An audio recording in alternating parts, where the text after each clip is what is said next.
এর আগের পর্বে আমরা দেখেছি দীপার সঙ্গে সূর্য অনেক রাতে দেখা করতে আসে। সূর্যর কোনোভাবে বাড়িতে ভালো লাগে না, সেজন্য সে দীপার সঙ্গে দেখা করতে চলে আসে। দীপাও সূর্যর কথা ভাবতে ভাবতে জানালার দিকে তাকিয়ে দেখে সূর্য বাহিরে দাঁড়িয়ে আছে।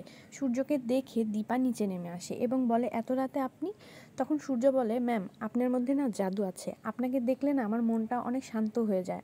বাড়িতে ঘুম আসছিল না, সেই জন্য আপনার সঙ্গে দেখা করতে চলে এলাম। দীপা মনে মনে অনেক বেশি খুশি হতে থাকে। সূর্য অনেক বেশি ঘামছিল, সেজন্য দীপা সূর্যকে আঁচল দিয়ে তার ঘাম মুছে দেয়।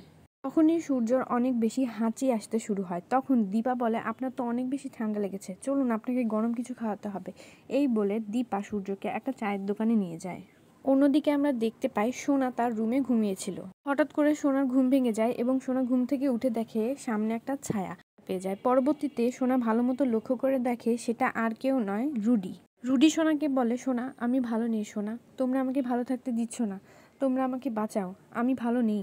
তখন সোনা বলে, রুডি কি হয়েছে, কি করলে তুমি ভালো থাকবে বলো, আমাকে একবার বলো। তখন রুডি বলে, যে আমাকে শেষ করেছে তাদের সঙ্গে তুমি মিশছো, তোমার পরিবারের মানুষ মিশছে, আমি সেজন্য ভালো নেই। রুডি আরও বলে, আমি যেখানে শেষ নিঃশ্বাস ত্যাগ করেছি সেখানে গিয়ে তুমি যজ্ঞ করবে, তাহলে আমি শান্তি পাবো, আমার আত্মা শান্তি পাবে। সোনা প্রচণ্ড ভয় পেয়ে যায় এবং ভয়ে সোনা অজ্ঞান হয়ে যায়। অন্যদিকে আমরা দেখতে পাই সূর্যকে দীপা চা খাওয়াতে নিয়ে আসে। তখন সূর্য বলে, আসলে আমি কিছু খাইনি, সেজন্য খালি পেটে চা খেতে চাচ্ছি না। তখন দীপা বলে, আপনি সারাদিন কিছুই খাননি?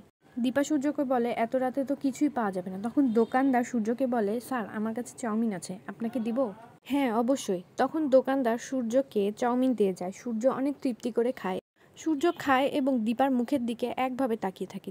দীপাও তখন সূর্যর মুখের দিকে তাকিয়ে থাকে, সূর্যর খাওয়া দেখে এবং ভাবে যে ডক্টরবাবু, এরকম একটা দিন আসবে জীবনে কখনোই ভাবিনি। এত বছর পর আবারও আমরা একসাথে, যে আমাদের চারজনের পরিবার আবারও এক হবে, কবে যে আমরা সবাই একসাথে থাকতে পারবো। এই বলে আজকের এপিসোডটি শেষ হয়ে যায়। তো বন্ধুরা, আপনাদের আজকের এপিসোডটি কেমন লাগলো? পরবর্তী এপিসোডটি পেতে অবশ্যই আমাদের সাথে থাকো। ধন্যবাদ।